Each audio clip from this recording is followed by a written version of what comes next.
Bonsoir, chers amis de la communauté congolaise d'ailleurs. Aujourd'hui, nous sommes le 6 novembre. Vous nous suivez à partir du Texas, à Houston. Mon nom est Henriette Brigitte Sony. Donc, aujourd'hui, nous allons présenter l'émission Femmes au sein de la société congolaise d'ailleurs. Une émission qui est conçue et préparée par Georges Tsiba, qui est empêché aujourd'hui, que je vais avec honneur présenter son émission. Voilà. Donc, aujourd'hui, nous allons poursuivre l'émission qu'il avait commencé il y a quelques semaines. C'était sur le profil de la sœur Monique, qui est en France. Sœur Monique, c'est une auxiliaire de vie. Donc, la dernière semaine, on avait parlé de son parcours, de son travail par rapport à ce qu'elle fait en tant qu'auxiliaire de vie. Mais aujourd'hui, nous allons plutôt aller en profondeur. On va lui poser quelques questions. Comment faire pour devenir auxiliaire de vie? Quelles sont les difficultés qu'elle rencontre par rapport à son travail? Est-ce que c'est un métier noble? Est-ce qu'on peut vivre de ce métier? Ou encore, est-ce que c'est un métier qui est accessible à tout le monde? Donc, je ne suis pas seule sur le plateau. Je suis venue avec quelques amis qui sont les panélistes que vous connaissez déjà. D'ailleurs, j'ai quelques amis au plateau qui sont prêts à vous saluer. Bonsoir, Monsieur Roland Matouaka. Bonsoir de m'avoir avec vous aujourd'hui. Et avec plaisir. Nous avons aussi la sœur Mélanie Dostin qui est présente. Bonsoir, la sœur Mélanie. Allô? Sœur Brigitte, merci de m'avoir avec vous ce soir. Merci. Je vous rappelle que sœur Mélanie a déjà fait plusieurs émissions avec nous, ainsi que Monsieur Roland. Et je vais vous présenter la sœur Monique qui est en honneur aujourd'hui. Bonsoir, la sœur Monique. Bonsoir, sœur Brigitte. Comment allez-vous? Ben, ça va et vous? Ben, ça va, par la grâce de Dieu. Depuis la dernière fois, nous avons commencé ce profil. Et aujourd'hui, nous allons essayer de comprendre à peu près exactement comme travail que vous avez par votre parcours, mais on n'était pas allé en profondeur. Nous allons essayer de comprendre comment faire pour devenir auxiliaire de vie. Quelle est la formation à suivre? Quelle est la durée de la formation? Bon, merci d'abord pour la parole que vous venez de m'accorder. Pour devenir auxiliaire de vie ou assistante de vie aux familles, il y a une formation qu'il faut faire. Mais la formation en elle-même, bon, tout change, hein, chaque année, ça change. À mon époque, c'était une formation de 6 mois ou 7 mois, je ne me rappelle plus. Mais maintenant, la formation prend du temps quand même, au moins 8 mois par là. Puis il y a des modules qu'ils ont ajoutés. Est-ce que cette formation à tout le monde ou il y a un certain niveau requis pour participer à cette formation? Bon, quand même, il y a un niveau, il faut déjà aller à l'école, avoir déjà certaines connaissances. Quand tu ne connais pas, par exemple, parler français, il y a des mathématiques aussi, il y a l'anglais, bon, il y a pas mal de choses qu'on fait. Le niveau, tu dois quand même avoir un niveau du lycée jusqu'en terminale. D'accord. Je vous rappelle, la sœur dont tu parles, c'est en Amérique, on appelle ça, donc c'est la formation d'auxiliaire de vie. Est-ce que c'est étudiant ou il y a des aides de l'État pour faire la formation? Pour faire la formation, au niveau de la France, ici, quand chaque formation est rémunérée. D'accord. Tu prends déjà ton temps au lieu d'aller travailler, d'aller chercher du boulot. Tu repars sur le banc de l'école, mais la formation est rémunérée. Ou soit par le pôle emploi ou par le département. Okay. Donc, je vous rappeler à nos le plateau, si vous avez quelques questions d'auxiliaire de vie dont parle la sœur Monique, est-ce que vous pouvez, elle est à vous, vous pouvez lui poser des questions pour les gens qui aimeraient peut-être formation. Donc, Monsieur Roland, par exemple, avez-vous une question par rapport à ça? Oui, j'avais une question. Je sais qu'il y a plusieurs services qui aident dans ce sens-là en France. Je voulais savoir, dans la région où se trouve la sœur Monique, quels sont les services qu'elle a contactés ou bien quels sont les services que les gens peuvent contacter aujourd'hui, ceux qui sont intéressés pour faire la même formation? Bon, d'abord, disons, il y a 2 catégories de personnes. Pour les jeunes qui sont encore sur le banc de l'école, qui n'ont pas pu, qui ont arrêté leurs études au milieu, ces jeunes-là peuvent aller à la mission locale pour les jeunes. Maintenant, pour les personnes, les demandeurs d'emploi et tout, pour les personnes en reconversion, il y a d'abord un suivi au niveau du Pôle emploi avec la conseillère ou le conseiller qui te suit, qui te dit, bon, je vais changer de métier, je vais faire ceci. Et à son niveau, le conseiller ou la conseillère va vous accompagner jusqu'à ce que vous allez trouver un terrain d'accord et tout, soit le Pôle emploi, soit la région, le département. Ok, d'accord. Je vous remercie pour l'explication. Est-ce que la sœur Annie aurait une question par rapport à la formation à suivre pour les gens qui sont aux États-Unis, c'est le CNA.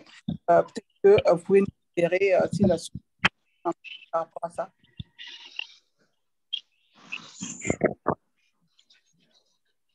Merci bien. Ma question, je voulais juste savoir qu'est-ce que le taux de réussite pour ceux qui choisissent cette formation, c'est-à-dire un jeune ou une personne qui est désireuse d'entreprendre cette formation, quel est le taux de réussite, c'est-à-dire qu'à la sortie, est-ce que c'est garanti une réussite ou bien comment ça se passe? Alors, nous étions en train de demander à la sœur Mélanie si elle avait une question par rapport à la formation que la sœur Monique nous parlait, dont la sœur nous parlait, de l'auxiliaire de vie. Ici, aux États-Unis, on appelle ça CNA. Si elle avait une question à poser pour éclairer les gens qui aimeraient peut-être devenir un jour auxiliaire de vie. Donc, la parole est à la sœur Mélanie. Oh, ben merci beaucoup. Moi, ma question était juste pour savoir quel était le taux de succès, de réussite pour une personne qui aurait voulu entreprendre ses études et quel est le taux de réussite? Oui. Est-ce que je peux répondre à la question? Oui, c'est à vous, ma soeur. C'est à vous qu'on a posé cette question. Oh, oui. Bon, vraiment, le taux de réussite est de 80%. Parce que la plupart des personnes qui intègrent ces formations vont sont déjà vraiment décidées. Ces personnes ont un objectif, c'est d'aller réussir, la plupart. Parce que c'est en 2 ou 3 phases. Quand tu n'arrives, déjà la première phase, le jour de l'information, on vous explique déjà en long et en large comment ça se passe, les difficultés et tout. Il y en a qui désistent, et pourtant, les personnes ont bien fait leur test, elles ont réussi au test, mais pour intégrer la formation, en tout cas là, elles désistent, elles disent non, je préfère m'arrêter au lieu de continuer. Mais pour celles qui continuent, en tout cas, on arrive à avoir 80-90% de réussite. Ça, c'est super. Alors, une fois qu'on a réussi cette formation, vous êtes directement à l'emploi, vous passez directement à l'emploi, ou il y a des compagnies qui vous contactent ou qui contactent la formation, ou vous réussissez directement à l'emploi vous-même? Bon, comme nous passons des stages en entreprise, oui. Partout où on passe, déjà pendant le stage, si ça marche bien, en tout cas, on te retient. Tu as déjà une place qui est déjà réservée. Tu peux aller faire ta faute, tu peux aller valider ton examen et tout, mais sache-le que tu as déjà une place. Quand le stage se passe à merveille. Mais quand ça ne va pas aussi, même en plein stage, on vous arrête. Hein. On vous arrête, on vous dit, mais quand on vous arrête là, c'est déjà un échec. Ok, d'accord. Qui valide la formation en elle-même. Je vous remercie, ma soeur. J'aimerais plutôt passer au point où une fois qu'on vous embauche, j'aimerais que vous parliez, mais comment commencez-vous votre activité d'auxiliaire de vie?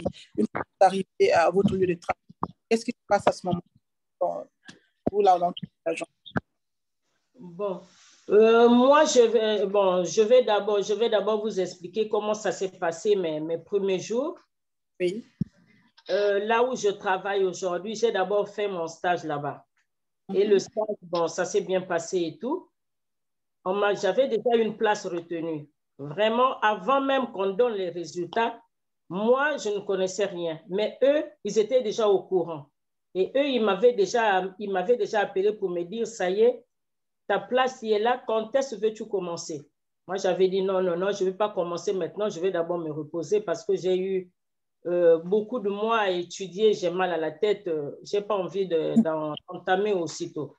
Ils m'ont dit non, non, non, il faut déjà commencer. Bon, j'étais obligée d'accepter. Et j'ai accepté, j'ai commencé. Comme j'avais déjà fait mon stage, oui. Normalement, quand on commence, deux fois, on vous met, il arrive de moment, on vous met en binôme avec une ancienne pour vous rôder au moins. Mais moi, j'avais déjà fait mon stage là-bas, j'ai commencé aussitôt. Ok, d'accord.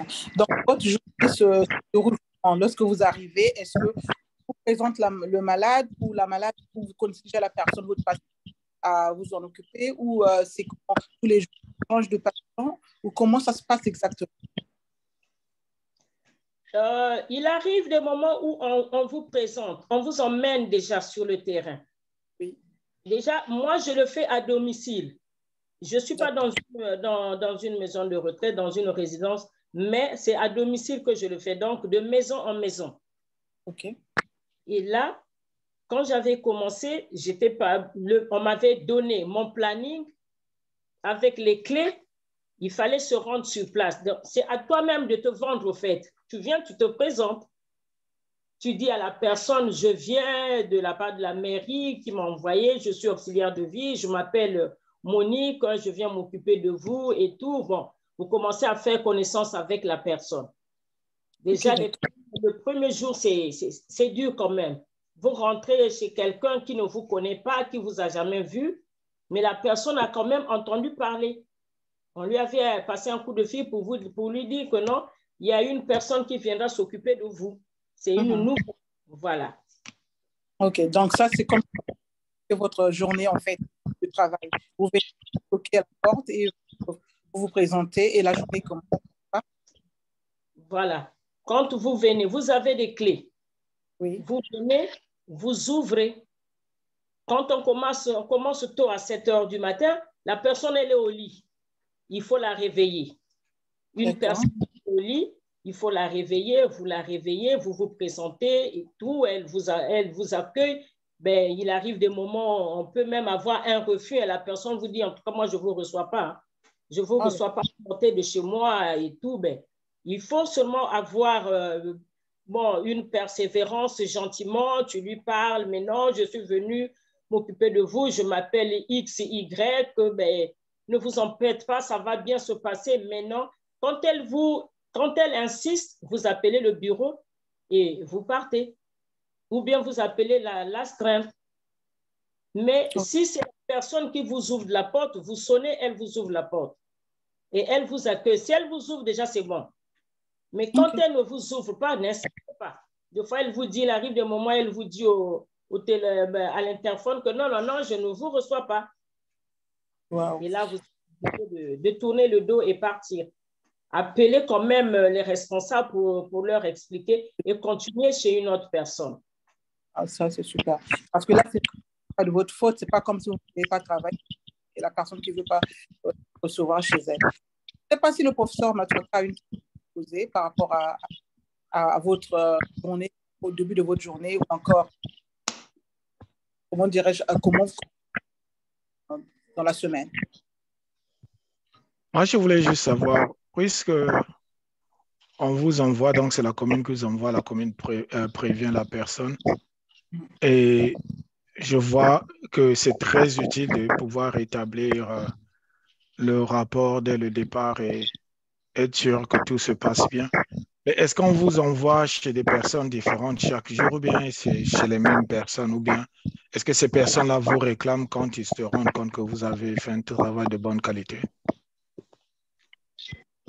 Quand nous avons une liste de personnes, à l'époque, quand j'avais commencé, là, je vais prendre le début. À l'époque, j'avais déjà des personnes attitrées chez lesquelles j'étais titulaire et il n'y avait que moi qui devais passer là-bas. Si c'est les week-ends, on travaille un week-end sur 2. Si c'est mon week-end, je passe. Mais si ce n'est pas mon week-end, c'est une autre collègue qui doit passer. Ou bien quand c'est mon jour de repos, c'est une autre collègue qui doit passer. Chez les personnes attitrées. Mais vraiment, avec ces personnes, quand tout marche bien, elles sont gentilles et tout, Mais elle vous réclame hein, quand elle voit que non, vous ne venez plus. Elle vous réclame, mais quand ça ne marche pas, elle appelle hein, pour dire vraiment ne m'envoyez plus Madame Monique, elle est comme ceci, elle est comme cela, elle m'enfatilise, elle me raconte, elle veut me prendre comme son enfant, bon, elle raconte un peu de tout. Et là, les responsables bon, sont obligés d'arrêter, d'envoyer une autre personne à votre place. Mais quand tout marche bien, elle dérange les responsables pour qu'on vous renvoie là-bas. Jusqu'à l'heure dit, si vous ne me l'envoyez plus, en tout cas, j'arrête le contrat, je coupe le contrat avec vous. OK. Donc, si j'ai un planning qui est déjà construit, quel jour aller, tel patient, quelle heure à quelle heure, et vous avez tout un programme, comment vous occupez de votre patient. Et que si le patient aussi n'est pas d'accord, vous appelez le bureau, et le bureau vous envoie chez un autre patient. Y aurait-il des difficultés de ce genre de comportement par rapport aux patients? Y aurait-il des difficultés au quotidien, en fait, dans votre travail? Les difficultés qui reviennent par rapport aux patients, quelles sont? Les patients chez lesquels nous trouvons beaucoup de difficultés, déjà, il y a des patients qui ont les débuts des troubles cognitifs ou bien les troubles cognitifs sont déjà là, par exemple, la maladie d'Alzheimer, les débuts, tout ça. Il y en a d'autres qui sont enfermées, elles-mêmes qui ne parlent pas. Quand vous avez une telle personne, celle-là, c'est mieux vaut travailler avec celle-là. Mais celles qui sont devenues nerveuses, elles peuvent vous flanquer même des trucs. Hein. Donc, il faut faire très attention. Quand elle te dit pars, n'insiste pas. Elle peut prendre quelque chose et te flanquer. Mais en tout cas, quand elle ne veut pas, n'insiste pas. Tu essaies de la faire comprendre, n'insiste pas, tu peux partir. Il y a beaucoup de difficultés. Il y a le racisme aussi. Bon, ça, on rencontre. Moi, je n'ai pas rencontré beaucoup de cas comme ça. Au moins deux ou trois cas seulement. J'avais pu quand même les gérer. Mais j'ai posé, excusez-moi. Par contre, j'aimerais savoir si, entre-temps, on vous donne déjà l'étape à s'en occuper avant que vous allez chez le patient. Est-ce que le patient a tel problème psychologique ou encore tel comportement? Est-ce qu'on vous le dit souvent ou on vous met comme ça en face du patient quand vous connaissez son état mental? On nous dit tout. Nous avons toute la fiche de la personne. Oui. Son état mental, le physique, tout ça, en tout cas, vous avez tout. Sa pathologie, on vous écrit tout. Tout est là bien écrit. Donc, c'est pas quelque chose qu'on rencontre, ce ne sont pas des surprises, mais nous sommes déjà préparés. Vous avez la fiche de la personne qui vous dit, elle a ceci, elle a telle pathologie, elle a ceci, elle a cela et tout, voilà. Donc, vous partez, vous savez déjà devant quelle situation vous allez vous retrouver. Si elle a la maladie d'Alzheimer, bon, vous allez gérer ça. Ou bien, si elle ne voit plus, elle a perdu la vue, elle a ceci, elle a cela. On connaît tout déjà. D'accord, ok. Donc, au moment où vous connaissez tout, vous connaissez déjà que vous allez courir en partant chez le patient. Cela, vous êtes déjà préparé. Peut-être pas physiquement, mais moralement. Vous savez déjà que ce patient, c'est un risque pour moi. Si j'arrive devant le patient, je risque peut-être... Est-ce que ça ne vous fait pas d'aller? Non? Alors, la sœur Monique, comme je disais tantôt, vous connaissez à peu près déjà l'état mental de votre patient, puisque vous avez dit qu'il y a une fiche qu'on vous remet avant d'aller chez le patient. Donc, ma question est que, vu que vous connaissez l'état mental de la personne, est-ce que cela ne vous frustre pas d'aller chez elle pour travailler? Ça ne vous fait pas un peu peur ou vous n'êtes pas, je ne sais pas, réticente à aller travailler, sachant que cette personne peut être agressive d'un moment à l'autre? Ou quelles sont les dispositions que vous prenez par rapport à ça?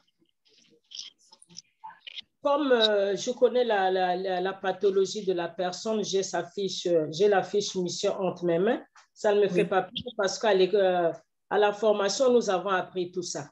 On était déjà préparés. bien préparés pour aller exercer. Okay. Donc, ça ne me fait pas peur. C'est vraiment très brave de votre part. J'aimerais par contre passer la parole au professeur Roland Matouaka, s'il avait une question par rapport à ça, l'agressivité des patients ou encore par rapport à sa journée, à son quotidien. Donc, si je comprends bien, vous apportez les services à ceux qui sont d'un certain âge, puisque vous avez parlé de la maladie d'Alzheimer ou peut-être Parkinson.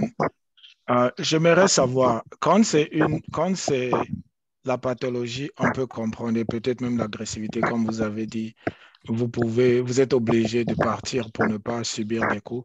Mais qu'est-ce que vous faites quand c'est un cas de racisme? Vous mettez ça aussi sous le compte de la pathologie? Est-ce qu'il y a une procédure différente que vous devez suivre? Qu'est-ce que vous faites de façon pratique? D'une façon pratique, quand on se retrouve, bon, disons moi, la première fois quand je me suis retrouvée devant une telle situation, moi de un, je n'avais pas peur.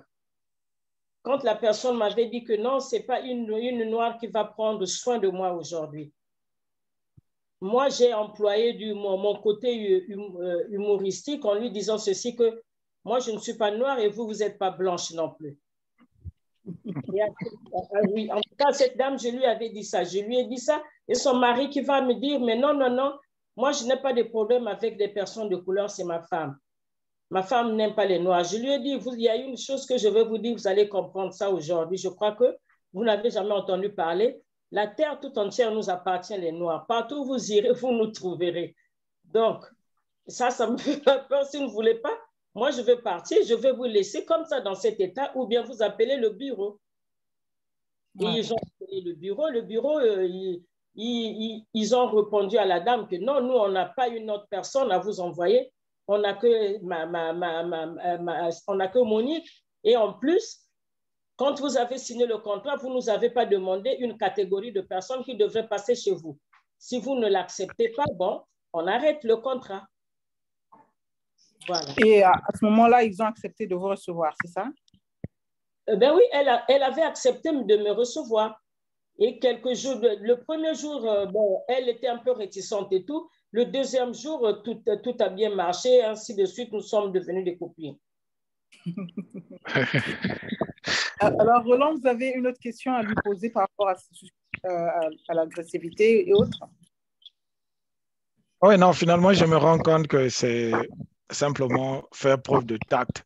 Mais est-ce que vous êtes obligé de reporter cela au bureau ou qu'ils tiennent compte de cela dans leur programmation et peut-être s'ils veulent envoyer quelqu'un d'autre? Parce que vous, peut-être, à la limite, ce jour-là, vous avez fait preuve de tact, mais peut-être d'autres personnes se fâcheraient, s'emporteraient. Est-ce que vous êtes obligé de reporter ce genre d'incident au niveau du bureau pour qu'ils sachent quoi faire? Oui, oui. Vraiment, c'est une obligation. L'employé ne peut pas garder ça pour lui. Il faut transmettre le message directement au bureau. Donc, vous faites un rapport à chaque fois que vous sortez de chez un patient, un rapport quotidien ou journalier. Vous faites un rapport à chaque fois après le boulot ou pas, non? En fait, à l'instant même, quand la situation se déroule, oui, nous avons le téléphone professionnel et tout, on appelle directement le bureau pour leur dire qu'il y a ça, je ne peux pas continuer à cause de ça. Et on te dit, bon, d'accord, tu sors de là et tu t'en vas. Tu t'en vas, tu pars. On la laisse comme ça. Et c'est à partir de ce moment-là, le bureau, on déplace quand même un responsable pour aller voir sur le terrain ce qui s'est passé. Il arrive des moments avec... la personne, elle peut même faire ça même avec les personnes de la même couleur qu'elle. Mais si c'est vraiment du vrai racisme, de tels cas, on coupe souvent les contrats. OK. Parce que c'est dans l'intérieur de la société. Une dernière question. Vous avez fait preuve d'humour. Est-ce que ça c'est quelque chose qu'on vous a appris pendant la formation ou bien c'est simplement de façon naturelle quelque chose à laquelle vous avez pensé parce que d'autres personnes réagiraient autrement? Est-ce que ça, c'est la liste des approches qu'on vous donne quand vous avez un client qui n'est pas réceptif? Voilà les astuces qu'il faut utiliser? Non, non, non, non. Ça, on ne nous avait pas appris ça, mais c'est de moi-même, c'est naturel. Il y a la sœur Mélanie qui demande est-ce qu'il y a souvent les abus des auxiliaires.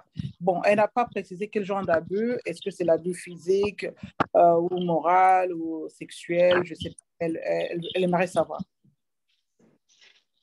Bon, les abus, bon, j'entends parler aussi des abus sexuels et tout. Bon, il y a des bénéficiaires, nous on les appelle les bénéficiaires, il y a des bénéficiaires vraiment qui sont...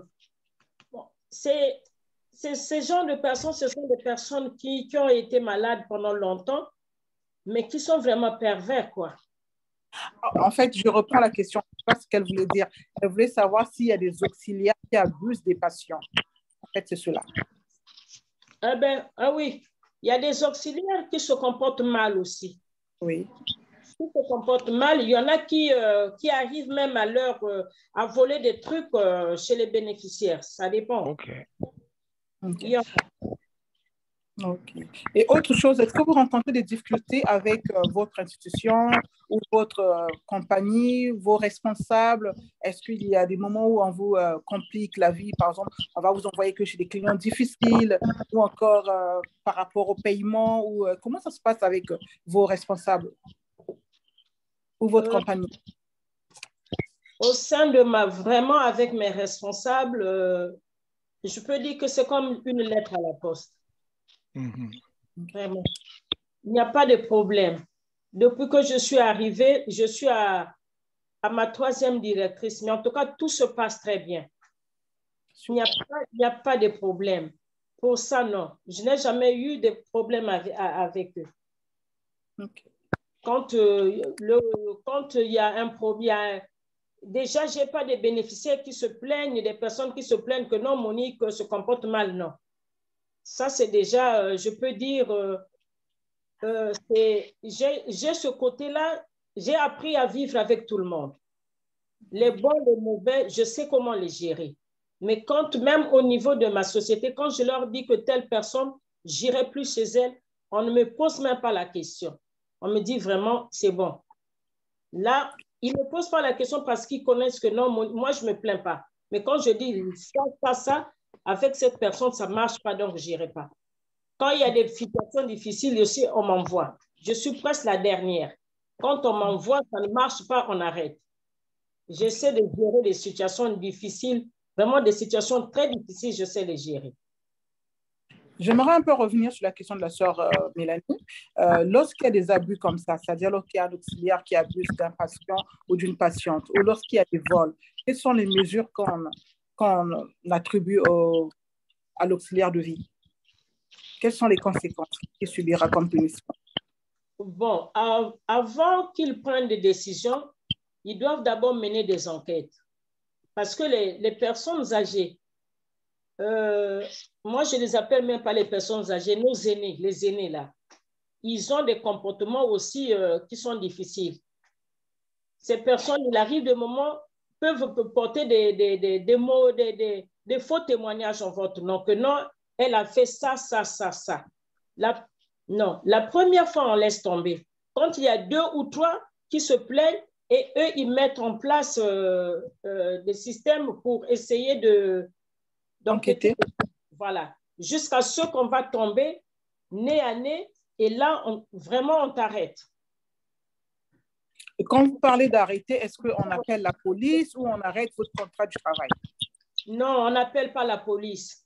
On n'appelle pas. La personne qui peut porter plainte peut-être la personne dont on s'en occupe. Mais la société ne porte pas plainte d'abord. On vous sanctionne d'abord, on vous donne des mises à pied et tout. Mais quand ça persiste là, on vous, si c'est un contrat, on coupe, on arrête le contrat.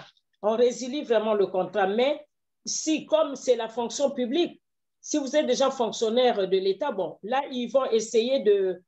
On va d'abord vous sanctionner jusqu'à ce que vraiment, je n'ai jamais entendu parler de ça au sein de notre société, là où je suis. Okay. Seulement si ça persiste, là, on arrête. On préfère vous arrêter que de vous laisser continuer à travailler, à ternir l'image.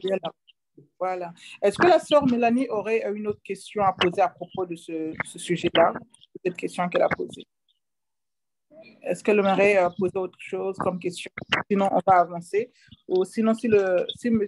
Roland a une question à propos de ça, des difficultés. En attendant que la sœur Mélanie ne se prononce, est-ce que vous, dans votre métier ou bien les gens qui travaillent avec vous vont aussi dans les maisons de retraite? Et est-ce que vous pouvez nous parler de ces expériences-là? Parce que c'est que partir chez un particulier, c'est un peu différent que quand vous allez dans les maisons de retraite. Dans les maisons de retraite, j'ai travaillé un peu dedans, mais bon, là-bas, c'est autre chose. Là-bas, ce sont des équipes qui sont mises en place. Vous êtes nombreux à travailler, mais à domicile, vous êtes seuls à passer tous les jours. Il y a des personnes, on peut faire en binôme. Quand la situation elle est un peu compliquée et dure, les personnes grabataires, on les fait en binôme. Mais dans les maisons de retraite, c'est toute une organisation. Vous êtes là, vous vous occupez. Si c'est une résidence qui a 3 niveaux, vous êtes au premier étage, vous vous occupez de toutes les personnes qui sont au premier étage. Si vous êtes 2 à faire les toilettes le matin et le petit déjeuner, vous avez par exemple 50 ou je prends un exemple, vous avez par exemple 60 personnes à donner la toilette le matin. C'est quand même dur. C'est là où le travail il est très dur. Ça dépend de la capacité de cette maison de retraite et tout. Vous êtes là à traverser à la chaîne. Okay. Et c'est vous qui choisissez là où vous voulez aller, chez les particuliers, ou bien dans une maison de retraite, ou bien c'est le bureau qui décide? La maison de retraite, c'est autre chose. Okay. À domicile aussi, c'est autre chose. Ils ont leur direction et à domicile aussi, il y a des associations. Mais moi, je travaille pour le compte de la mairie. C'est une ville avoisinante. Donc, c'est la mairie et la mairie s'occupe, bon, c'est un service d'aide à domicile. Ça, c'est directement à domicile. Et ces personnes... En fait, si j'ai compris la question sans vous interrompre, ce que Roland voulait demander, est-ce que c'est vous-même qui choisissez d'aller chez les particuliers ou on vous dit, enfin, la compagnie décide pour vous, vous allez aller chez les particuliers ou bien vous allez aller dans la maison de retraite? Je crois que c'est ce qu'il voulait savoir. Oui, c'est ce que je viens de lui dire, que les maisons de retraite et le service d'aide à domicile, ce n'est pas la même organisation, c'est des sociétés différentes. Okay. Donc, c'est toi-même de choisir. Si tu veux aller travailler dans une maison de retraite, tu vas déposer ton CV, ta lettre de motivation là-bas. Si c'est à domicile, voilà, tu vas aussi à domicile, c'est ça. C'est pas pareil. Ce sont différentes, oui. Donc, cela nous ramène un peu, en fait, à la fin de ta formation. Tu choisis dans quel secteur d'activité tu veux travailler et tu vas postuler et si tu es accepté, tu vas travailler soit chez le particulier, soit dans des maisons de retraite. OK. OK. Radio de la communauté congolaise, femme au cœur de la société congolaise et d'ailleurs, nous sommes toujours sur le profil de la sœur Monique. Nous poursuivons notre émission avec les 2 dernières questions que nous avons dans la journée. Mais avant tout cela, nous allons passer au jingle et je vous remercie de ne pas quitter vos fauteuils car nous sommes encore là. Il nous reste encore quelques minutes et quelques questions à poser à la sœur Monique pour que nous puissions comprendre en fait ce métier, si c'est un métier noble, si c'est un métier qu'on peut prendre comme un métier de tous les jours, comme on dit ici en Amérique, un même job, donc un métier à temps complet qu'on peut vivre avec et s'occuper de sa famille. Et on aimerait aussi savoir quelles sont les motivations, qu'est-ce qui la motive à aller tous les jours à son travail malgré les risques qu'elle court. Donc, juste après notre jingle, nous allons revenir sur le plateau. Donc, n'hésitez pas.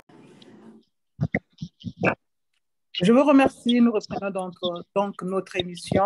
On fait en pleine chose, disons, on parlait plus de maisons de retraite et aussi de travailler à domicile chez les personnes à domicile, c'est-à-dire chez les particuliers, pas dans une maison de retraite, mais dans un hôpital.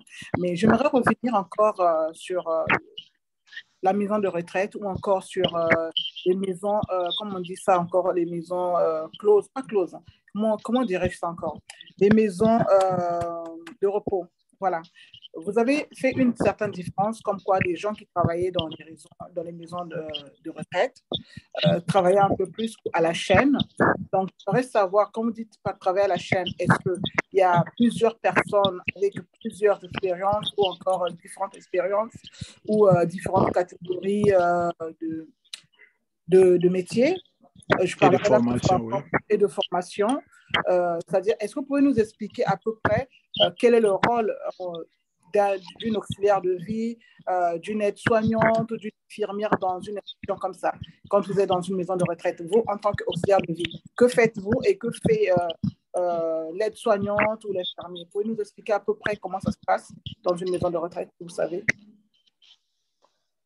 Bon, à ce que je sache, dans une maison de retraite, dans les EHPAD, les auxiliaires de vie, je vais d'abord commencer par le plus haut, les infirmières.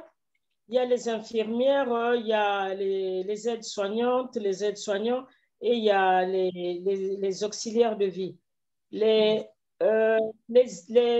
Disons, les aides-soignants sont là pour seconder les infirmières, les infirmiers. C'est le côté médical plus, les médicaments, les pansements, bon, tout ce qui est le côté médical. Maintenant, pour les auxiliaires de vie, il y a plus la toilette. La toilette, la prise de repas, la surveillance la prise de repas. Oui, il y a les repas, il y a les toilettes à faire, il y a quoi encore? Il y a pas mal de choses. Il y a disons leur confort, tout ce qui leur concerne, leur chambre à bien aménager, bien refaire leur lit. Vraiment tout mettre en ordre dans leur chambre. C'est ce qu'ils font plus. Mais tout ce qui est le côté médical, ce sont les infirmières et les infirmiers plutôt et les aides-soignants qui les secondent. Et parce que les infirmières ne peuvent plus être là à leur faire et la toilette. Mais dans les EHPAD, dans les maisons de retraite, il y a aussi des aides-soignantes qui font aussi la toilette. Ok, d'accord. Encore par rapport aux aides-soignantes, j'aimerais juste vous demander, quand vous parlez de côté médical, ça veut dire que l'auxiliaire de vie ne donne pas les médicaments aux patients, c'est cela? L'auxiliaire de vie peut donner le médicament, le traitement a été prescrit, l'aide-soignant ou bien l'infirmière, ils ont déjà mis dans des boîtes, dans des piluliers, donc on surveille, on regarde, bon. Il y a dans les piluliers, c'est journalier. Une semaine, vous avez 7 jours, lundi, mardi, mercredi, et vous donnez selon les heures. Le matin, vous donnez la dose du matin, à midi, pareil, et le soir, pareil. Si le coucher aussi, il y a aussi des comprimés, des cachets à donner, vous donnez. Mais les injections, ce n'est pas nous. Là, on ne peut pas toucher. Voilà. Une autre question par rapport à ça. Oui, allez-y. Oh non, je voulais savoir, donc si je comprends bien, en fait, la distinction vient aussi du fait de la formation que vous avez suivie. Qu'est-ce qui différencie la formation d'une aide-soignante par rapport à celle d'une auxiliaire de vie?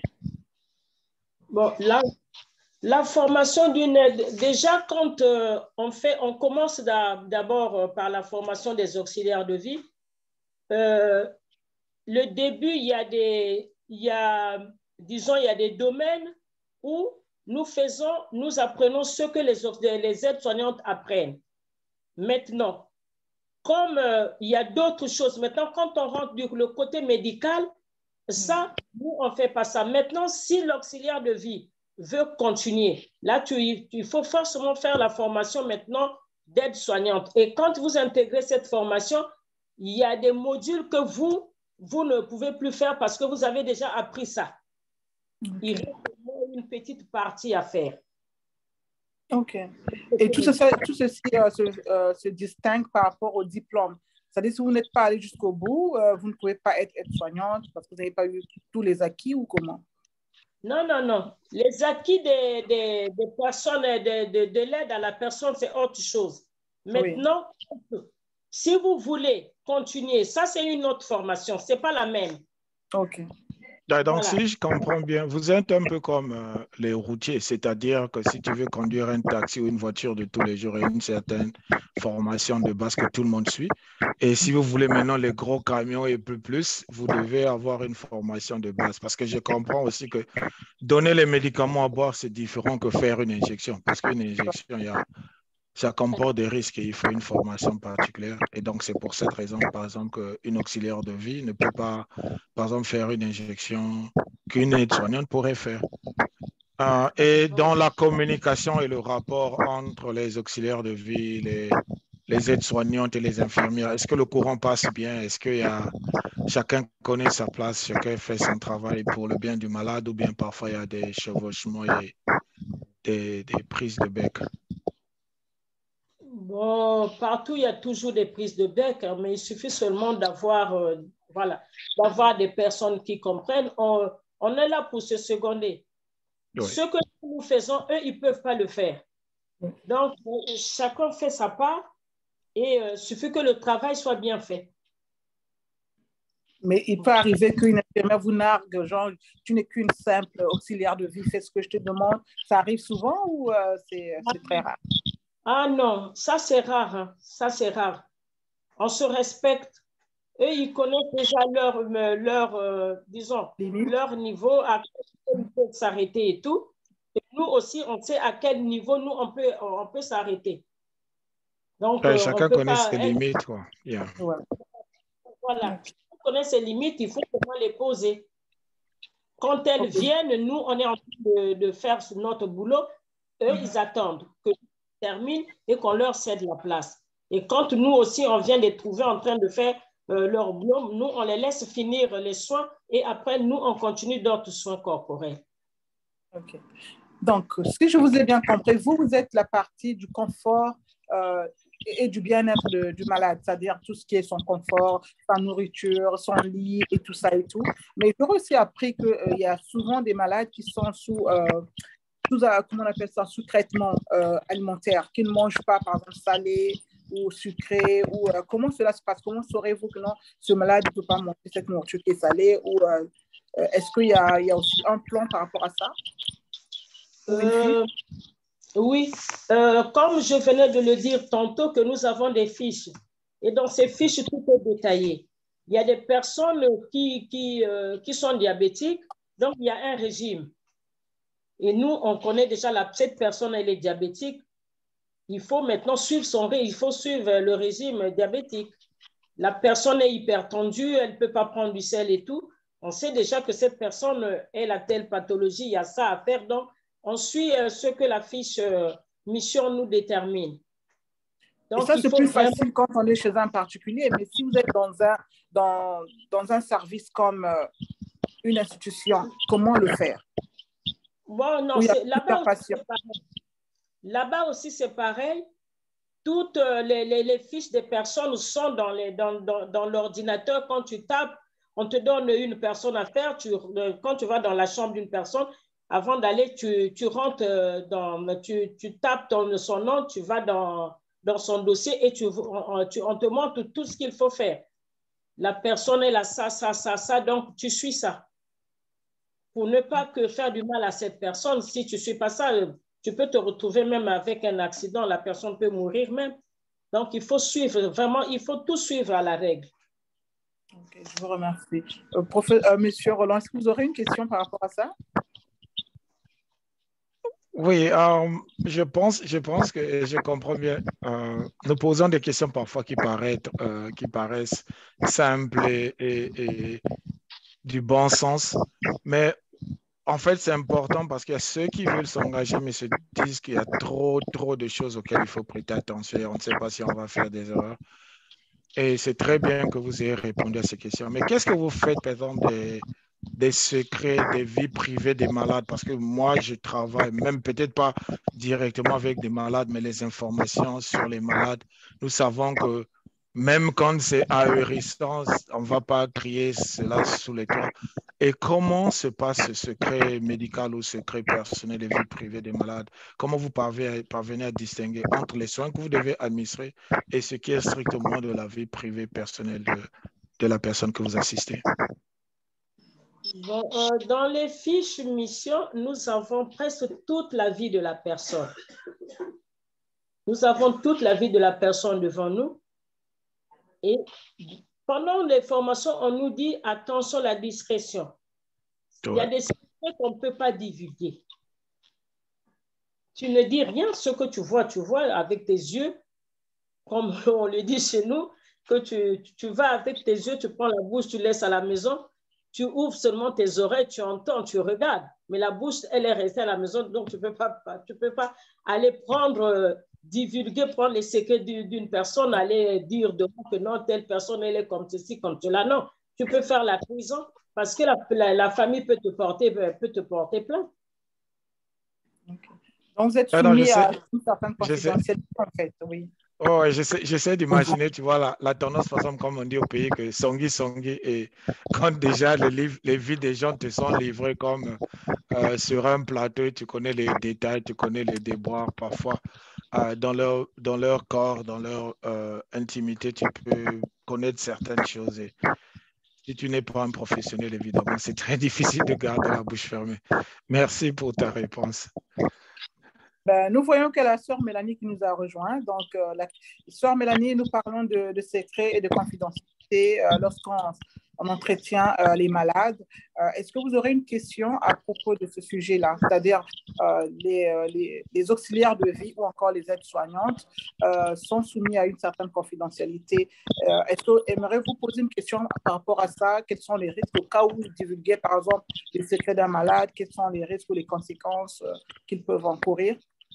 Sœur Mélanie, à vous. Merci bien, Sœur Brigitte. Tout à fait. Je sais que c'est un sujet très délicat quand il s'agit de la protection des données. Ici, on appelle PII, donc Personal Information Identification Information, ce qui veut dire, et nous, ici aux États-Unis, il y a ce qu'ils appellent la loi HIPAA, qui protège donc les données, les records des malades. Donc, au niveau de la France, par contre, je ne sais pas. Alors, je vais ma question. Comment est-ce que vous faites en ce qui concerne la protection des malades, d'abord des noms? Est-ce que c'est des sujets que vous pouvez facilement arriver à la maison discuter? Et est-ce qu'il y a déjà eu je vais dire, bridge de sécurité, comment on dit ça même? J'ai le mot. Yes. Le français. Vas-y, il faut parler en anglais parce qu'on n'a pas le choix. Quand on voilà, habite en Amérique, le français, c'est pas facile. Effectivement, vous êtes allé à l'encontre de ça, c'est-à-dire que la confidentialité du malade, ses informations protégées ont été divulguées. Et quelle est la loi, que dit la loi en France par rapport à la sécurité des patients?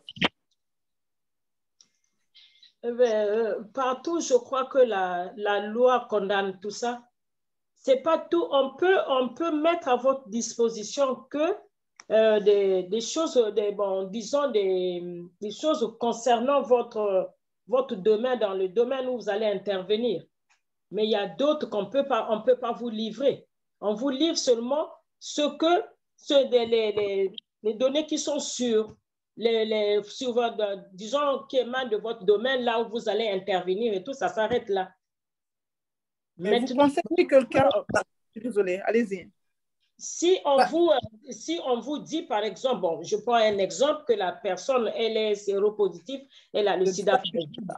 C'est ça que je voulais poser comme question. Voilà. Ça, on peut aussi, si on peut, moi, ça, je n'ai pas encore rencontré ça. Je n'ai pas encore rencontré. Même si j'ai rencontré ça, je ne peux pas le dire aussi. Mais pour des choses, par exemple, ça, si on vous donne ça, c'est pour votre intérêt aussi, pour que vous puissiez aussi savoir prendre la personne. Parce qu'on peut même se contaminer facilement si vous faites des erreurs, mais vous devez être averti. Mais si on vous avertit, c'est pour garder, et la loi condamne. Ici aussi, il y a la loi qui condamne. Vous n'avez pas le droit. Okay. Est-ce que Donc, en fait, dans la formation, dans votre formation, est-ce que c'est parce que ici, c'est ceux qui font tout ce qui touche à l'individu, dans votre formation, par rapport à la sécurité de ces personnes, c'est une priorité. C'est-à-dire que, est-ce que les auxiliaires, que vous avez ce cours qui est dédié uniquement à la protection des informations en ce qui concerne les malades? Ça peut être les noms, parce que ici, bon, généralement, on peut les identifier par code. Donc, vous ne saurez jamais que c'est telle personne. Ou est-ce que, bon, par exemple, le nom de la personne, on peut dire Madame Pierrette, vous savez, Madame Pierrette est atteinte de ceci, et bon, ça court les rues. Est-ce que vous avez, comment est-ce que dans votre formation, est-ce que c'est un cours qui est, je veux dire, emphasized? Nécessaire ou obligatoire, peut-être. Oui, non, c'est obligatoire. C'est obligatoire. Ouais.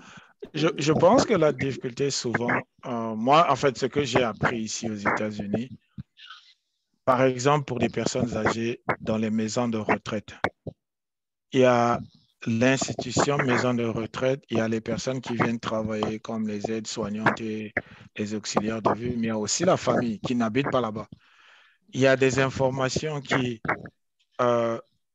la maison de retraite gère, mais il y a aussi des informations que la maison de retraite doit reporter auprès des familles pour que la famille soit informée. Nous savons, par exemple, dans les maisons de retraite, les gens tombent amoureux. C'est peut-être surprenant, on se dit d'un certain âge, peut-être que ces choses-là n'existent pas, mais ça existe. Et quand les aides-soignants remarquent certaines activités, ils sont obligés d'informer au moins la famille pour dire que bon, voilà, par rapport à votre maman, par rapport à votre papa, voici ce qui se passe. Parce que généralement, quand il y a des relations amoureuses, ça veut aussi dire que parfois des sommes d'argent sont dépensées.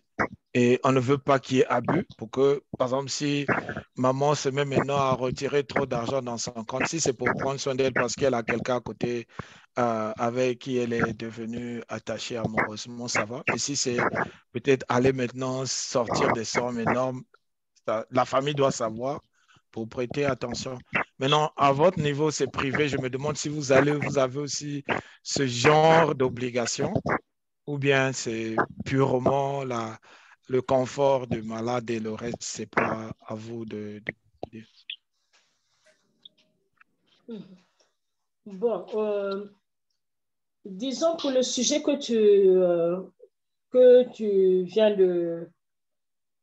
d'entamer là, mais nous, à domicile, bon, les personnes déjà, elles vivent seules. Mais dans les maisons de retraite, comme tu viens de le dire tout à l'heure, là-bas, déjà ces personnes, à un âge, elles n'ont plus droit même à leur propre gérance. Voilà, là, en tout cas, non.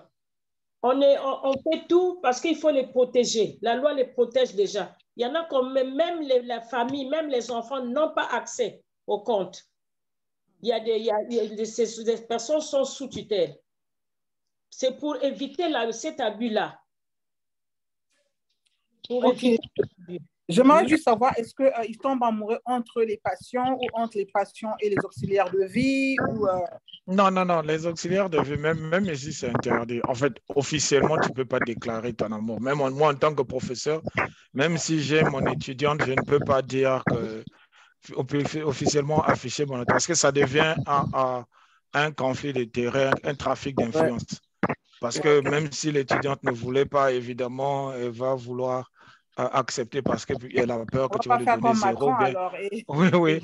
Donc, les choses à la Macron, officiellement, c'est interdit. Bon, maintenant, les gens peuvent le faire en catimini. Vous savez, quand les gens s'aiment, vous ne pouvez pas forcément les séparer. Mais officiellement, c'est interdit. Donc, même dans la pratique médicale, tu ne peux pas aller soigner un malade et après, tu deviens amoureux, vous allez maintenant à la mairie et tout. Simplement que si tu trouves que les sentiments te poussent trop loin, tu dois quitter et tu ne dois plus être la personne qui donne les soins et passer à d'autres personnes, mais continuer ta relation amoureuse. Je ne sais pas si la sœur Monique a eu des récits comme ça, mais officiellement, non, tu ne peux pas être aide-soignant, être l'amoureux, être ceci.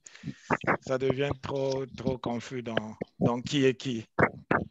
Je vais rebondir un peu sur ce que vient de dire Roland. C'est vrai qu'on ne peut pas, ça c'est la règle. Mais les sentiments, parfois, vont au-delà de on ne peut pas. Et bien, ce mot-là, si cela arrive, c'était pas précis. est-ce qu'on peut... précis.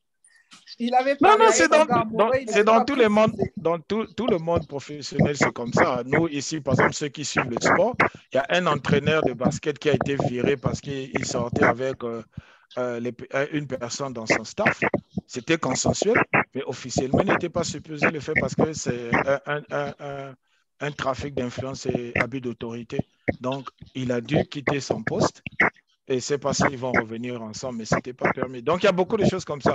Soit tu démissionnes pour pouvoir donner libre cours à ta passion, soit tu oublies ton amour et tu travailles, mais tu ne peux pas faire les deux. Je sais que chez nous, au pays, on se demande, mais est-ce que la question se pose? Non, ici, ça se pose vraiment. Ouais. J'avais envie de parler de la piste qui ça libère compromet le travail. J'avais envie de parler de la piste qui libère au Congo, où les professeurs sortent avec les élèves, où les chefs sortent avec les subalternes. Et voilà quoi. Donc, c'est à peu près la même chose. Ça compromet le travail. Ok, d'accord. Okay. C'est ça que dans nos émissions, le sens d'éducation, il est important d'expliquer tout ça. On se dit qu'ailleurs, ça pas certainement, mais il y a effectivement des lois qui interdisent tout cela et que les gens ne puissent pas prendre ça comme garantie, qu'effectivement, il y a des protections et il y a des raisons pour cela, quoi. Ok. Bon, sans plus tarder, nous allons passer à notre quatrième question, le point du jour. Donc, en fait, on aimerait demander à la sœur Monique, connaissant toutes ces difficultés, connaissant tous les risques que vous prenez tous les jours, sachant que là où je vais aller chez cette passion, elle peut m'agresser ou encore être mal polie avec moi. Mais malgré tout ça, qu'est-ce qui vous motive à aller au travail malgré toutes ces difficultés? Ou il y a autre chose derrière que vous voulez nous révéler comme les avantages? Donc, quelles sont vos motivations tous les jours? Ma motivation, la première, c'est d'abord l'amour du travail. C'est quelque chose que j'ai aimé.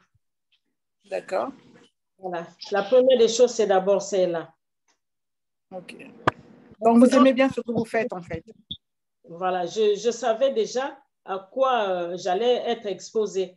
J'étais déjà avertie et j'avais accepté déjà d'aller jusqu'au bout. Donc, je le fais avec amour. C'est ça qui me motive souvent. Ça, c'est super. Je vois la sœur Mélanie soulever le doigt là. Oui, j'aime bien la réponse de Monique. Je crois que quand on l'avait suivi pendant son exposé la fois passée, c'est ça. Elle a bien exprimé que c'était par amour. Maintenant, moi, je sais que amour, ça veut dire émotion. Émotion, ça veut dire tout ce qui ça vient avec. Nous avons vu une personne qui prend soin.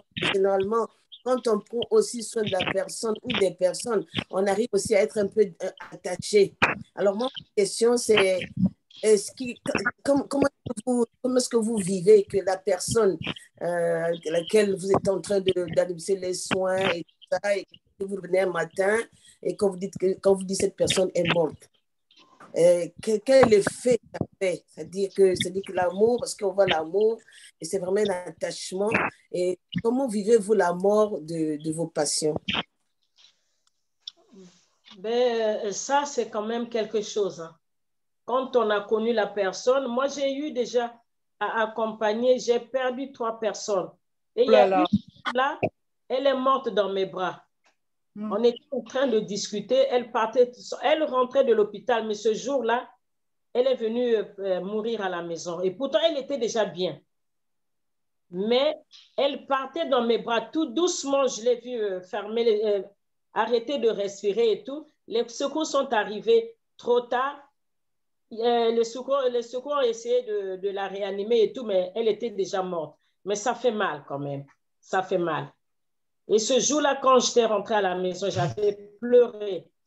Je me suis dit, ben, quand je la voyais partir avec un sourire, je me suis dit, c'est pas possible. Comme un jeu, elle était partie.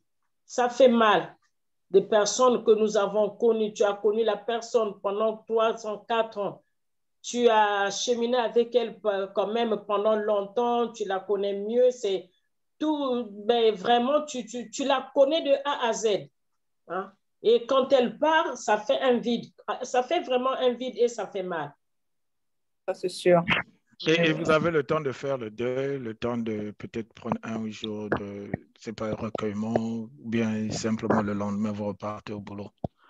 Bon, ça dépend. Au niveau du service, on nous demande. Même à l'instant, quand tu viens de trouver que la personne est morte, tu appelles le bureau, tu appelles l'astreinte. Si c'est le matin tôt, on ouvre à 9 h les bureaux. Toi, tu appelles l'astreinte pour leur dire, bon, j'ai trouvé monsieur Y ou madame Y est mort. Et bon, ces personnes sont mortes. Bon, on vous envoie quelqu'un pour venir déjà vous accompagner parce que vous êtes déjà abattu là. On ne peut pas vous laisser seul. Maintenant, si vous voulez continuer à travailler, on vous laisse travailler. Mais si vous dites non, non, je ne peux pas, vraiment, vu la situation, je ne peux pas travailler, je n'ai pas de force. On vous laisse, on vous laisse se reposer. Vous partez chez vous, on vous accompagne à la maison. Et ça dépend. Moi, quand j'ai eu cette situation, la première personne, c'est là, vraiment, c'était un cas jusqu'à aujourd'hui. Je n'arrive pas à expliquer ça. Parce que cette personne, quand elle est morte, moi, je suis tombée malade le lendemain. Et j'avais fait... Je ne travaillais pas. Ça, c'est dur. Voilà. Vraiment, c'est vraiment dur à supporter, franchement. Ouais. Voilà. Et j'avais un mal, je ne sais pas si je l'avais avant, mais c'est tout d'un coup. Un matin, elle est morte le jeudi soir et moi, le vendredi, c'était mon jour de repos. Le samedi, je tombe malade, mon bras, je n'arrivais plus à le soulever. Oh là là. Et c'était une décalcification au niveau de l'épaule droite. C'était vraiment tout un mois. Je n'avais pas travaillé. Mais pour les 2 jours, j'ai continué à travailler. Ok. En fait, pour revenir un peu à la mort de la patiente ou du patient, généralement, on dit que dans les maisons de retraite, ils ont aussi comme les morgues dans lesquelles ils mettent les morts si quelqu'un meurt dans la nuit avant qu'on l'emmène, quand on change d'endroit ou qu'on l'emmène aux maisons, comment on appelle, aux funéraires. Comment on dit ça en français? Dans les maisons funéraires. Voilà. Oui, les maisons funéraires, oui. Voilà, il paraît qu'on les met déjà dans une pièce qui est comme une morgue ou encore une chambre froide. Est-ce que ce sont des pièces que vous pouvez par exemple tomber par hasard dessus? Et quelle est votre réaction si à ce moment vous entrez dans une pièce où il y a des morts? Est-ce que ça crée des crises, la panique ou pas? Non? Non, disons, bon, il y a dans des maisons de retraite, ce ne sont pas des morgues, hein, ce sont des chambres funéraires. Il y a une chambre, par exemple, mais il y en a d'autres, quand elle est dans une chambre seule, on la laisse là, jusqu'à ce que les pompes funèbres viennent récupérer le corps pour l'emmener. Brigitte, je voulais dire un mot pour une fois. Bon, en fait, dans les nursing homes comme ici, il n'y a pas de morgue, hein. Il n'y a pas de chambre frigorifique. Voilà. C'est-à-dire, chez nous, par exemple, là où je travaille, il y a une fenêtre de 4 heures. Dès que le patient décède, la famille a 4 heures pour retirer ce corps-là. Et la destination est déjà connue. Ça y est, dans le dossier du patient, on sait qu'il ira à telle rue.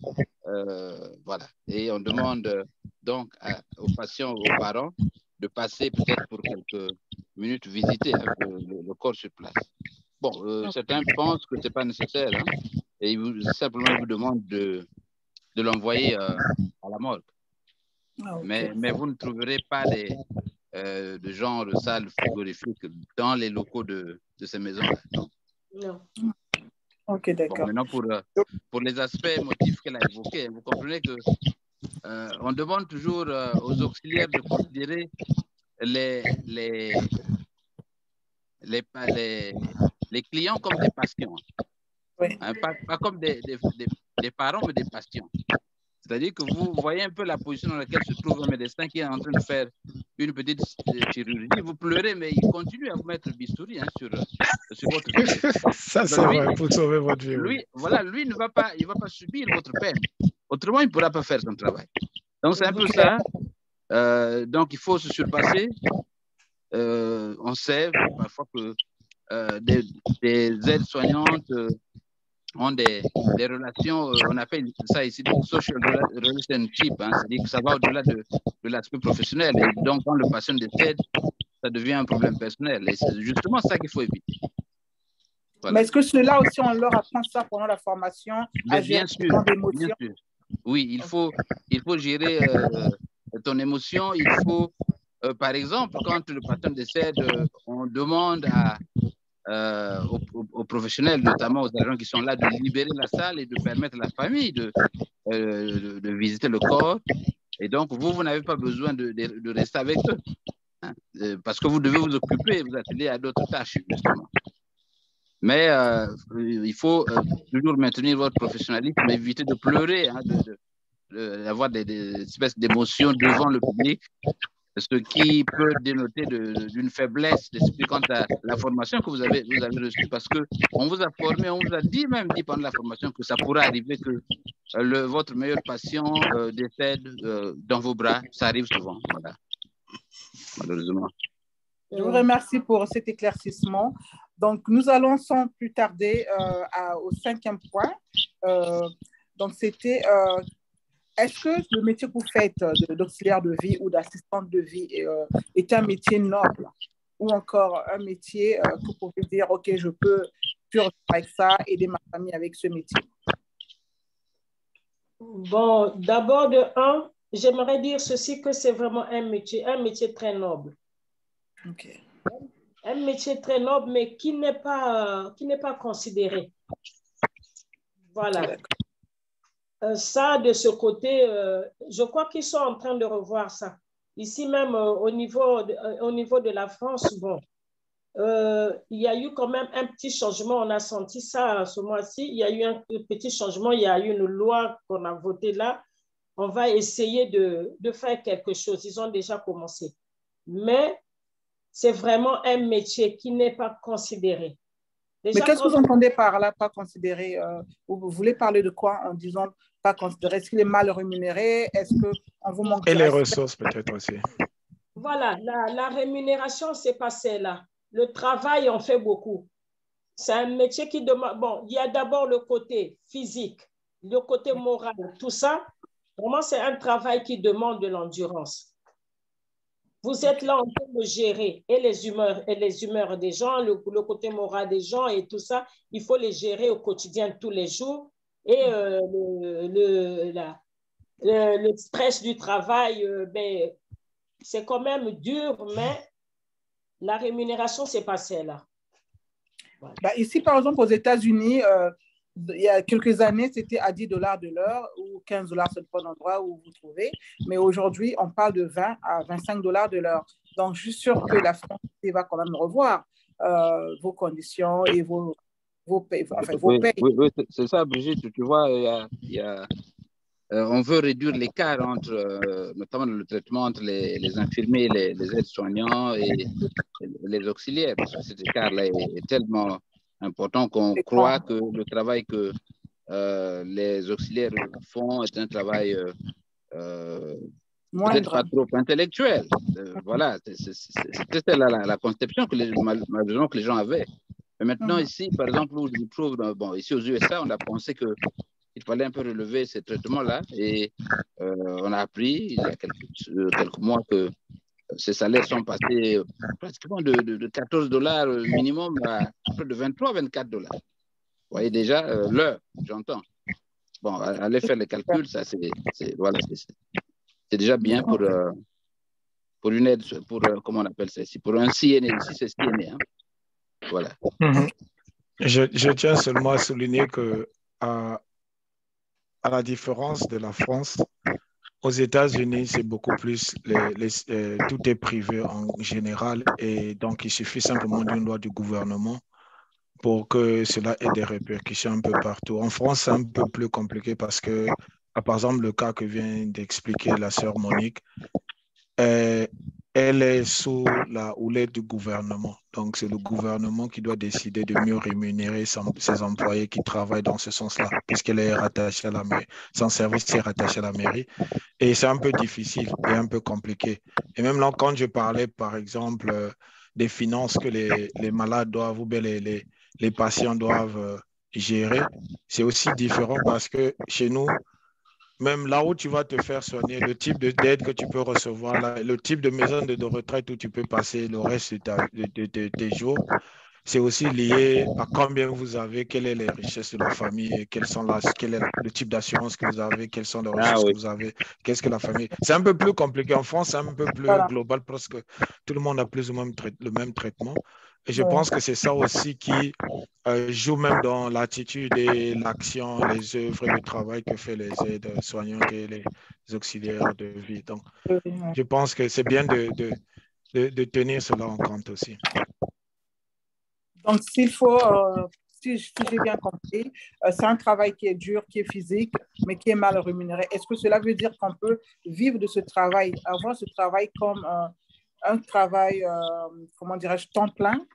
On n'a pas besoin de travailler ailleurs ou un deuxième boulot pour vivre, ou c'est assez suffisant pour vivre avec ce travail, ou il faut un deuxième boulot par rapport à la rémunération?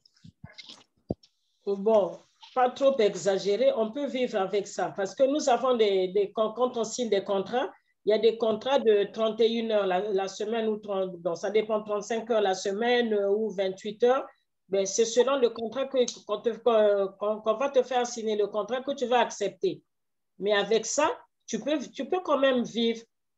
Mais si tu veux vivre au-delà de tes moyens, avec le peu qu'on peut te donner, c'est le SMIC, hein? Le SMIC, bon, tu peux vivre avec ça. Mais il y en a d'autres qui trouvent encore un autre boulot à côté. Mais il y a aussi le côté qu'il ne faut pas oublier. Il ne faut pas faire des choses à la hâte. Comme ça, on peut risquer sa santé aussi, mettre sa santé en danger, tomber malade. Parce qu'on a 2 ou 3 boulots, c'est pour chercher à gagner plus. Mais dans d'autres, il y a d'autres structures aussi qui payent quand même bien aussi. Dans les maisons de retraite, la paye, elle est bien aussi. Mais étant auxiliaire de vie, est-ce qu'on peut changer de formation tout en étant auxiliaire de vie avec sa compagnie? On peut dire, OK, ça fait 4 ans que je fais ce boulot, j'aimerais peut-être repartir à l'école. Est-ce que facilement on vous laisse repartir à l'école et on vous soutient pour que vous changez de niveau ou encore de catégorie? Est-ce que c'est possible? C'est-à-dire commencer d'abord auxiliaire de vie et après changer en une formation toujours étant dans la même compagnie pour devenir, par exemple, aide-soignante. Est-ce que c'est possible de le faire? Bon, dans la même compagnie, je vais prendre l'exemple du personnel à domicile. Là, c'est différent. Mais dans les maisons de retraite, tu peux faire ta formation étant dedans salarié de la maison de retraite. Tu peux commencer par auxiliaire de vie et terminer par aide-soignante ou bien même continuer jusqu'à sortir même infirmière. Tu peux. Mais à domicile, bon, tu commences auxiliaire de vie pour terminer aide-soignante déjà dans les services à domicile. Très souvent, on n'emploie pas souvent les aides-soignantes. Je voudrais un peu répondre, ajouter un détail sur ce qu'elle a dit. Bon, mais tout dépend, ça dépend. Il ne s'agit pas seulement de la santé. Hein. Dans tous les autres secteurs aussi, hein, vous pouvez commencer secrétaire pour accéder à des échelons supérieurs. Mais dans la santé, tout dépend du patron. Hein. Ils peuvent ou ne pas vous accorder cette largesse d'aller étudier donc, ce qui peut avoir des perturbations sur leur emploi du temps. Et maintenant, si vous tombez sur une entreprise où les gens veulent justement vous garder dans la maison pour faire en sorte qu'ils ne recrutent pas ailleurs, donc ils peuvent, certains compagnons de programme où on paye pour vous, j'en connais, auxiliaires ou CNA, on paye pour vous deveniez infirmier. Bon, ça dépend. Mais il y a d'autres compagnies où on ne pourra jamais vous laisser le temps d'aller étudier, donc de solliciter peut-être quelques 3-4 jours par semaine. Mais voilà, tout dépend des rapports que vous aurez aussi avec votre employeur et tout dépend aussi du statut, donc de ce qu'ils ont comme programme, notamment au niveau de la formation continue. Est-ce que la sœur Mélanie aurait une question à ce propos par rapport aux avantages ou encore à poursuivre ses études par rapport au métier. Est-ce que vous aurez des questions pour la sœur Monique par rapport à cela? Pas vraiment. Je crois que j'ai plutôt, je pense que comme a dit Jean-Louis, hein, moi je pars toujours du principe où il n'y a pas de, je veux dire, pas de barrière. C'est-à-dire que si la personne a commencé et puis il pense que je peux toujours... On n'est pas obligé de... je réponds en général. On n'est pas obligé de... Si on a commencé, je vais dire secrétaire, on n'est pas obligé de rester secrétaire. Non, la personne peut se dire, moi, je vais devenir demain gestionnaire, puis prendre les cours et quand arrivera le moment, changer non seulement de compagnie et plutôt non seulement de position, mais de compagnie. Moi, je vois la chose comme ça, parce que comme ici, on dit, on ne prête pas allégeance à la compagnie. Je crois que le devenir de la personne, ça dépend des ambitions, hein, ça dépend de ce qu'on veut faire. Je crois qu'on a bien entendu la sœur Monique, elle a dit qu'elle n'a pas voulu aller plus loin. Elle pourrait bien le faire, mais comme elle n'a pas voulu, elle pense que bon, ben, là où ça va bien, elle aime bien son métier, elle aime bien ce qu'elle fait. Maintenant, pour les autres qui veulent commencer par là, moi, je dirais que ça peut être un début, et puis pour progresser, tout comme peut-être moi, je pense qu'il n'y a pas de limite quand il s'agit de qu'est-ce qu'on peut faire. Il y a toujours une opportunité et toujours de voir selon ce que la personne veut. Ok. Et Roland, il aurait quelque chose à dessus, non? Oui, quand la sœur Mélanie parlait, je pensais à... En fait, on doit toujours faire ce contraste-là entre la France et les États-Unis.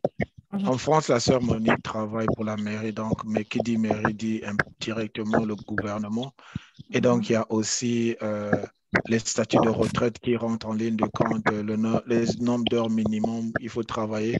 Aux États-Unis, si tu travailles à plein temps, c'est 40 heures. Dans le privé, tu es généralement ton propre gouvernement et ton propre assureur et celui qui prend soin de sa retraite. C'est vrai que la compagnie peut ajouter un peu à ta pension de retraite, mais c'est toi qui enlèves l'argent de ton salaire pour mettre de côté pour tes vieux jours. C'est pas comme en France où c'est automatiquement assuré par l'État.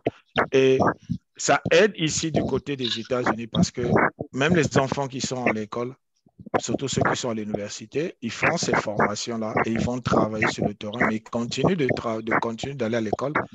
Peut-être pas à plein temps, mais ils peuvent avoir cette chance de faire la formation continue. Ou bien, comme l'expliquait Jean Lewis, tu peux travailler quelque part et la compagnie paye une partie de ta formation, ou bien te permet d'aller continuer ta formation pour continuer à venir travailler chez eux. Donc, tu peux passer de auxiliaire de vie à aide-soignante et même à infirmière. Mais dans certains milieux, il faut bien réfléchir. C'est pour ça, pour ceux qui nous suivent, demandez des conseils, demandez des renseignements, allez demander sur place. Ils vous diront toutes ces choses-là. Généralement, ce ne sont pas des secrets et vous allez bâtir votre stratégie. Ne vous contentez pas seulement de regarder les réseaux sociaux et décider à votre place. Parfois, il y a les informations et en plus, ces informations, parfois même les ressources, c'est-à-dire que l'argent qu'on peut mettre de côté ou bien peut-être même il y a des fonds qui sont alloués pour vous pousser, vous aider à finir ces formations-là. Il faudra demander, et pour ceux qui veulent contacter la sœur Monique, je crois que si vous nous contactez, on pourra vous mettre en contact et elle répondra par rapport à ce qu'elle sait. Mais c'est des formations qu'il faut utiliser, bénéficier, profiter. Que vous ayez 17 ans, 18 ans, que vous ayez 40 ans, chacun peut trouver 50 dedans, mais l'essentiel est que chacun ait un plan et sache ce qu'il veut faire, parce que la sœur Monique l'a bien dit, hein, soit tu vas chez le particulier, soit tu vas dans les maisons de retraite, soit tu t'arrêtes à auxiliaire de vie, soit tu peux aller à aide-soignante et plus. Et ça c'est des choix personnels qu'il faut faire. Mais avant de faire un choix, comme dans toute chose dans la vie, et la bonne information, ça vous permettra de décider et d'avoir une stratégie à long terme. Je vous remercie. Nous sommes toujours sur la radio de la communauté congolaise et africaine et dans l'émission Femmes congolaises au sein de la société congolaise et d'ailleurs. Donc, j'aimerais juste poser une question à la sœur Monique, une autre question. Que conseillerez-vous à quelqu'un qui recherche du travail ou quelque chose à faire? Pensez-vous que ce serait un bon début pour lui ou un bon métier à faire? Et quels sont les avantages? Que direz-vous par rapport à ce métier? Parce que là, on a vu la formation, la durée de la formation, on a vu les difficultés, on a vu aussi beaucoup de conséquences qu'il y a de parfois vous tombez sur quelqu'un que vous aimez beaucoup et qui meurt après qu'il est dans vos bras. Mais il n'y a pas que ces moments sombres, il y a aussi quand même des avantages dans ce métier, n'est-ce pas? Quels sont les avantages? Quels conseils donnerez-vous à une personne qui aimerait faire ce métier? Je veux d'abord prendre, concernant les avantages, on a beaucoup d'avantages dans ce domaine. Vraiment, on rencontre des personnes qu'on n'a jamais connues et qui nous racontent des choses qu'ils ont leur vécu d'autrefois et tout. On apprend beaucoup de choses sur le terrain. Comment ils étaient à leur époque. À leur époque, par exemple, on gardait les personnes, les aînés chez eux, mais maintenant, à notre époque, ils ont maintenant des maisons de retraite et tout, mais à leur époque, il n'y avait pas ça. Il y a le bon côté, il y a vraiment beaucoup de conseils qu'on nous donne aussi, ces personnes. On reçoit beaucoup d'eux, mais pour la personne qui veut vraiment se lancer, c'est un métier très noble. Comme j'ai souvent l'habitude de le dire, pour bien faire quelque chose, un métier, il faut d'abord l'aimer. Si tu vas seulement pour aller chercher à gagner l'argent, vraiment, tu vas rencontrer des difficultés peut-être qui vont te faire arrêter en chemin, tu ne vas pas continuer. Mais si c'est quelque chose qu'on aime, c'est un métier qui est bien. Prendre soin des autres, il faut toujours se mettre à la place des autres. Il n'y a pas que les personnes âgées. Nous avons presque toutes les tranches d'âge. Nous avons aussi des jeunes qui sont handicapés, malades. Il faut prendre soin aussi de ces personnes. La formation d'auxiliaire de vie, ça ne s'arrête pas seulement à la personne âgée, même jusqu'aux enfants. Moi, je pouvais même travailler avec les enfants. J'avais validé vraiment toutes les compétences, mais je me suis arrêtée là, les enfants. J'avais mon diplôme en poche, mais je ne voulais pas travailler avec les enfants. Donc, il faut d'abord aimer ça. Avant de se lancer dedans, c'est un métier aujourd'hui qui est à la recherche. On n'arrive pas vraiment à avoir du bon personnel dans ce domaine. On est à la recherche. Mais pour bien faire ça, il faut d'abord aimer. Si tu n'aimes pas, parce qu'il y a d'autres personnes qui disent que moi, je ne peux pas aller retirer les selles d'une personne que je ne connais pas, tout ça. Il y a ce côté-là. Mais si tu n'aimes pas la personne, d'abord toi-même, tu dois d'abord aimer ton propre corps et aimer la personne qui est en face de toi pour que tu fasses bien ce métier. Sans ça, tu n'arriveras pas. Tu es à bout et tu vas taper à côté. Vraiment. Elles peuvent commencer, mais n'allez pas, comme on le dit chez nous au Congo, ngoulou, quoi, vaik, non. Il faut être vraiment bien précis. Vaik. Ok, notre émission tire vers sa fin. Je vais donc remercier tous ceux qui ont participé à cette émission et tous ceux qui nous ont suivis. Mais pour revenir, on va faire un petit résumé rapidement. Donc aujourd'hui, nous étions en train de parler de la sœur Monique c'était le portrait de la sœur Monique, de son travail qu'elle fait, qui est l'auxiliaire de vie ou encore auxiliaire, comment dirais-je encore, aide soignante, voilà, auxiliaire de vie. Voilà, donc pour tous ceux qui nous ont suivis, vous avez bien vu qu'au début, on a parlé de comment devenir auxiliaire de vie, si on a vraiment envie de faire ce métier. Donc, il y a une formation à suivre qui est à peu près de 7 à 8 mois. Et ensuite, nous avons aussi vu quelles sont les difficultés que les gens peuvent rencontrer par rapport à ce métier, et quels sont aussi les avantages de ce métier. Et c'est comme on l'a dit, comme la sœur l'a dit, c'est un métier qui est très noble. Peut-être qu'il n'est pas bien rémunéré, mais il est très noble. Donc, j'aimerais juste savoir, pour tous ceux qui veulent aujourd'hui faire ce métier, la sœur Monique ou encore les panélistes, qu'est-ce que vous conseillerez à ceux qui veulent vraiment faire ce métier? Vous avez suivi la sœur Monique en long et en large. Est-ce que vous aurez des idées ou des conseils à donner à tous ceux qui aimeraient être auxiliaires de vie? La sœur Monique d'abord et les panélistes, donnez-nous votre avis et votre conclusion par rapport à ce métier, s'il vous plaît. Bon. Chers amis, donc nous allons tirer vers la fin de notre émission, mais avant tout cela, comme nous l'avons dit tantôt, on a fait le point avec la sœur Monique, qui était en honneur aujourd'hui, sœur Monique qui est une auxiliaire de vie, une, comment on appelle ça, assistante de vie. Donc, elle nous a bien expliqué son métier, comment il est noble, même s'il n'est pas bien rémunéré, ou même si les gens ne le reconnaissent pas ou encore ne l'honorent pas. Mais nous, aujourd'hui, on dit bravo déjà à la sœur, parce que ce que vous faites, vous le dites, vous faites avec amour, beaucoup d'amour. Donc, il faut déjà aimer ce métier avant de le faire. Donc, nous vous disons merci pour tout ce que vous faites, pour toute assistance que vous apportez aux personnes âgées ou encore aux personnes malades, pas seulement les âgés, ça peut être aussi les enfants ou les handicapés, tout le monde a besoin de soins. Mais avant de conclure, nous aimerons passer la parole à nos panélistes. Qu'est-ce que les panélistes pourront conseiller, par exemple, à quelqu'un après avoir suivi cet entretien? Si une personne veut devenir auxiliaire de vie ou encore aide-soignante, qu'est-ce que vous leur conseillez? Quels sont les avantages? D'après tout ce qu'on a entendu, quelles sont les conséquences? Qu'est-ce que vous leur conseillez? Donc, je vais passer la parole à Roland. Est-ce que vous avez un conseil à donner par rapport à ce métier que fait la sœur Monique? Oui, j'ai des suggestions à faire, mais je vais d'abord dire merci à notre sœur Monique qui a ouvert son cœur et qui a partagé son métier dans ses passions, mais aussi les hauts, les bas et les difficultés, mais qui finalement a conclu pour dire que c'est un métier noble. Et je dirais que c'est un métier noble. Donc, pour ceux qui, dans la communauté congolaise ou la communauté africaine en général, qui sont passionnés de médecine, peut-être qu'ils n'ont pas eu le temps d'aller ou la chance d'aller à l'école de médecine, ça c'est une passerelle pour eux d'exercer encore les métiers de la santé, où ils peuvent faire des formations de courte durée de quelques années pour être aide-soignante. Donc, ça, c'est bien.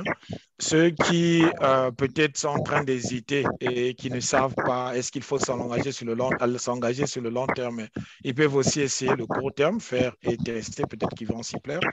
Et enfin, je pense que pour beaucoup de nos frères et sœurs, c'est aussi une bonne opportunité parce que peut-être que vous n'irez pas là-bas avec vos appareils photo pour faire les selfies parce qu'on a parlé de secret médical ici, mais ça permettra d'avoir un métier qui n'est pas aussi quelque chose d'hasardeux comme être influenceur sur Facebook parce qu'on ne sait pas demain où est-ce que cela va aboutir, mais ça c'est quelque chose où avec le temps, ça sera bien rémunéré et on peut en faire un métier. Et je voulais conclure aussi simplement que par rapport à ce qui se passe autour de nous, nous avons suivi récemment le ministre de l'Intérieur et les autorités françaises mettre sur pied des lois pour pouvoir donner des papiers à certaines catégories de personnes. Et je pense que ça, ce sont ce genre de métiers pour lesquels il faut se lancer parce que la demande est très forte.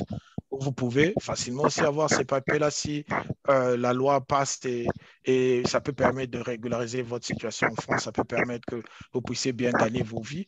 Au lieu d'attendre simplement ce boulot, vous irez en veste, cravate et vous allez travailler une demi-heure et on va vous donner 500 €.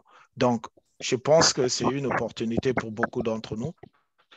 Et merci à la sœur Monique qui a eu le temps de venir éclaircir les détails pour que ceux qui avaient des questions aient déjà des réponses à leurs questions. Sœur Mélanie, à vous, si vous avez des conseils à donner à la communauté congolaise ou africaine ou d'ailleurs, que direz-vous de ce métier? Est-ce que vous le conseillerez à quelqu'un? Et s'il y a des astuces, que pensez-vous pour quelqu'un qui aimerait bien faire ce métier? Vous l'encouragerez ou pas? Ben, déjà, merci. Encore une fois, pour ne pas paraphraser mon frère Roland, merci à Sœur Monique qui a vraiment su nous éclairer parce qu'il y a pas mal de points que même moi, je ne sais pas. Et je crois que ça sert à tout le monde. Et de deux, moi, je ne veux pas être très bref. Je dirais simplement qu'il n'y a pas de sous-métier déjà et que le tout, pour moi, dans toutes choses que nous faisons sur Terre, c'est d'avoir la passion. Et quand on aime faire quelque chose, quand on aime, on arrive toujours. Et moi, je pense que pour ceux qui sont passionnés de la santé, pas seulement de la santé, déjà même aider la personne, ce qui est cet engouement, moi, je pense qu'ils n'hésitent pas, parce qu'elle a bien dit que ce n'est pas encore connu. On a dit encore. Donc, ça veut dire qu'il y a des progrès qui se font. Et donc, soyez ces personnes qui apportent le progrès. Ça veut dire que vous entrez et vous faites parler vos voix parce que généralement, ces décideurs, ne peuvent pas changer de loi si vous qui en avez besoin et que vous apportez vos besoins. Et à ce moment-là, il y a une loi qui sort et voilà. Donc, ils peuvent être des acteurs du progrès, des acteurs du changement. Et comme a dit mon frère Roland, aujourd'hui, je pense qu'au Canada, aujourd'hui, on demande beaucoup de professionnels, mais dans tous les domaines. Et le domaine de la santé ne sera jamais intéressable. Je dirais, ouvrez vos cœurs, allez-y. Ceux qui ont cette volonté, allez-y. Ça peut être un complexe, ça peut être un début. Il faut bien qu'il y ait un début dans votre vie. Donc, ne vous arrêtez pas par on a dit ceci, qu'est-ce que je vais faire? Qu'est-ce que votre cœur vous le dise, que vous ayez cette passion et surtout l'envie d'aider, le désir de pouvoir aider. Et comme a dit, je pense que c'est un métier noble. Ça vous amènera où est-ce que c'est vous. Je dis que le sky, comme dit, il n'y a pas de limite. Vous commencez là, vous pouvez terminer médecin. Pour ceux qui sont plus jeunes, ils commencent plutôt avec des ambitions. Je vous remercie.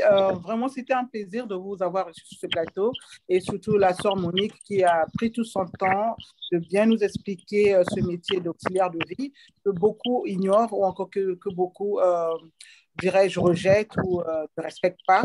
C'est un métier noble, on ne va pas se le cacher parce que pour le faire aussi, déjà, il faut avoir du cœur. Si on n'a pas un bon cœur, on n'aime pas son prochain, on ne peut pas le faire.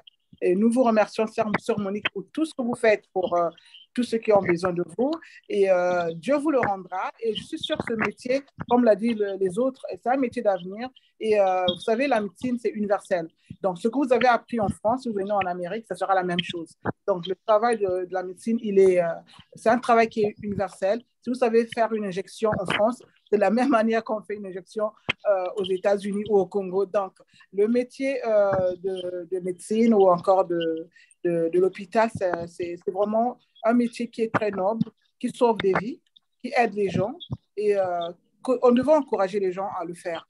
Bon, surtout les jeunes, parce que c'est un métier aussi qui demande beaucoup de force, de physique et aussi mentalement être solide. Donc, nous vous remercions, la sœur Monique. Nous tirons à la fin de notre émission. Et je remercie aussi le frère Roland d'avoir été là, d'avoir donné tout son temps. Et aussi la sœur Mélanie qui était en route pour chez elle, qui était en plein voyage, mais qui a bien voulu participer parce qu'elle voulait aussi éclaircir certains points avec la sœur Monique et avec les auditeurs ou encore les gens qui nous suivent. Donc, je vous remercie et à nous revoir la semaine prochaine, d'ici 2 semaines. Donc, à la même heure, soyez scotchés à l'émission et nous vous faisons des bisous et à bientôt. Au revoir. Au revoir.